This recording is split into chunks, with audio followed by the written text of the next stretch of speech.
Assalamualaikum warahmatullahi wabarakatuh. Perkenalkan, nama saya Akbar Purnanda dengan NIM 19241062 dari Prodi Sistem Informasi.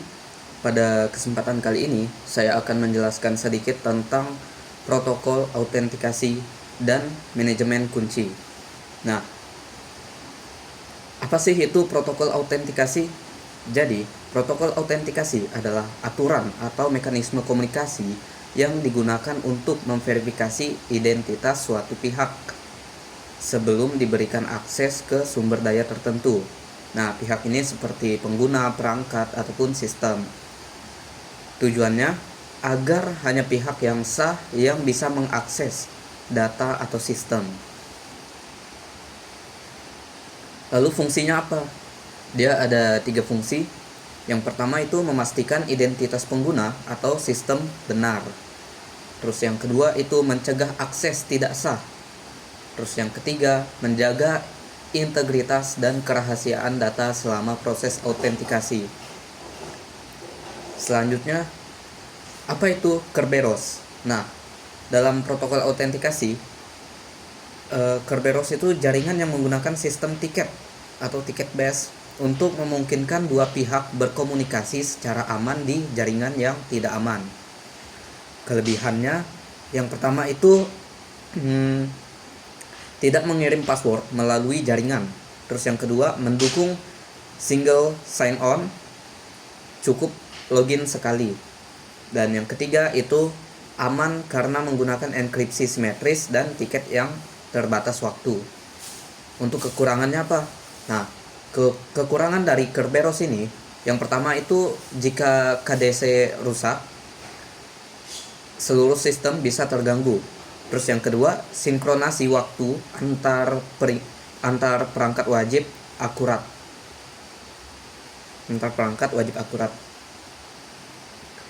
Nah, yang kedua itu ada CHAP atau Challenge Handshake Authentication Protocol. Ini merupakan protokol autentikasi yang berbasis tantangan atau challenge response yang digunakan untuk memverifikasi identitas pengguna tanpa mengirim password secara langsung. Biasa digunakan pada PPP, point-to-point protokol di jaringan dial-up, VPN atau koneksi ISP. Nah, kelebihannya password tidak pernah dikirim langsung, hanya hasil hashnya saja. Terus yang kedua, lebih aman dari PAP atau Password Authentication Protocol. Dan yang ketiga, dapat melakukan autentikasi ulang secara berkala. Kekurangannya, yang pertama itu masih bisa diserang dengan brute force jika hashnya lemah. Terus yang kedua, tidak sekuat protokol modern seperti Kerberos atau OAuth. Nah, yang ketiga ini OAuth atau Open Authorization. Ini merupakan protokol otorisasi yang memungkinkan salah satu aplikasi mendapatkan akses terbatas ke sumber daya pengguna di aplikasi lain tanpa perlu mengetahui passwordnya. Nah, kelebihannya, yang pertama itu pengguna tidak perlu membagikan password ke pihak ketiga. Terus yang kedua, aman dan mudah digunakan untuk login lintas platform. Dan yang ketiga atau yang terakhir itu mendukung akses terbatas atau scope access, hanya data tertentu yang bisa diakses. Untuk kekurangannya ada 3, yaitu implementasi cukup kompleks. Terus yang kedua, jika akses token bocor bisa disalahgunakan. Dan yang ketiga itu membutuhkan HTTPS agar benar-benar aman. Nah, apa itu manajemen kunci? Jadi, manajemen kunci adalah proses pengelolaan seluruh siklus hidup kunci kriptografi, mulai dari pembuatan, distribusi, penyimpanan, penggunaan, hingga pemusnahan kunci. Kunci ini digunakan dalam algoritma enkripsi dan dekripsi untuk menjaga kerahasiaan dan keaslian data.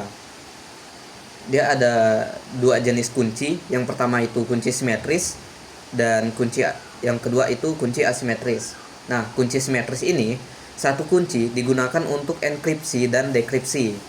Contohnya AES. Terus yang kedua kunci asimetris itu terdiri dari kunci public dan kunci private, misalnya RSA dan ECC. Terus apa itu sertifikasi digital? Nah, dokumen sertifikasi digital ini merupakan dokumen elektronik yang digunakan untuk membuktikan identitas seseorang, organisasi, atau situs web yang ada di dunia digital. Sertifikat ini berisi kunci publik atau public key dan informasi identitas pemiliknya, serta ditandatangani oleh otoritas sertifikat yang terpercaya. Jenis-jenis sertifikat digital, yang pertama itu ada SSL atau TLS certificate, terus yang kedua ada code signing certificate, terus yang ketiga email certificate, terus yang keempat ada client certificate. Terus yang fungsinya apa? Fungsi dan manfaatnya itu, yang pertama untuk menjamin keaslian identitas atau authentication. Terus yang kedua menjaga integritas data atau agar tidak diubah di perjalanan. Terus yang ketiga itu memberikan kerahasiaan atau confidentiality melalui enkripsi. Dan yang keempat itu memberi kepercayaan atau trust dalam transaksi online. Nah, jadi kesimpulannya, protokol autentikasi berfungsi memastikan identitas pengguna yang sah, sedangkan manajemen kunci memastikan keamanan kunci yang digunakan dalam proses autentikasi dan enkripsi data.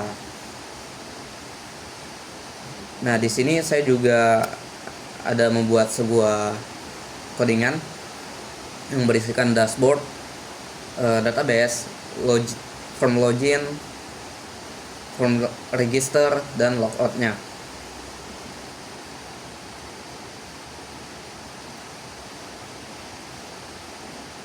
Nah, di sini saya sudah membuatkan database dengan nama enkripsi yang di dalamnya berisi user, dan di dalam user ini terdiri dari ID, username, password, dan metode. Nah, metode ini akan menghasilkan sebuah kode unik dari password. Jadi ketika kita masukkan password, terus kita memilih kode yang kita inginkan, kode hashing seperti kode hashing gitu, contohnya MD5. Nah, nanti hasil dari MD5 itu akan masuk ke tabel metode. Oke, langsung saja kita contohin. Nah, di sini ada form login. Karena kita belum ada buat akun sama sekali, jadi kita daftar. Nah, ketika daftar, kita masukkan username seperti ini, misalnya Akbar. Terus passwordnya Akbar 123. Untuk password awalnya seperti ini. Nah, untuk metode enkripsinya itu kita bisa memilih dari beberapa pilihan ini, ada 6 pilihan. Kita coba menggunakan MD5. Nah, kita klik daftar, maka hasilnya register berhasil. Silahkan login. Nah, password tadi akan berubah di metode. Nah, salah teman-teman.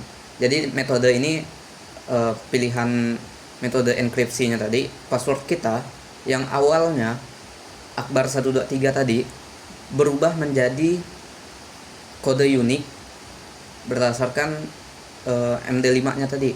MD5 itu sekitar 32 karakter kalau nggak salah ya. Jadi fungsinya itu agar password kita tuh lebih aman. Contoh lagi di sini, kita tetap bisa login dengan password yang tadi. Nah, ketika login dia seperti ini.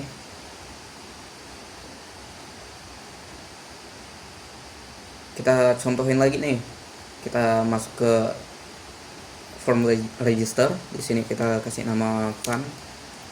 Terus passwordnya 12345. Terus kita pilih metode enkripsinya itu SHA-1. Nah, ketika kita daftar, dia akan berubah passwordnya yang tadinya 123 dan seterusnya, dia akan berubah menjadi SHA-1, menjadi kode unik. Oke, mungkin itu saja yang dapat saya sampaikan. Atas kekurangannya saya mohon maaf. Wassalamualaikum warahmatullahi wabarakatuh.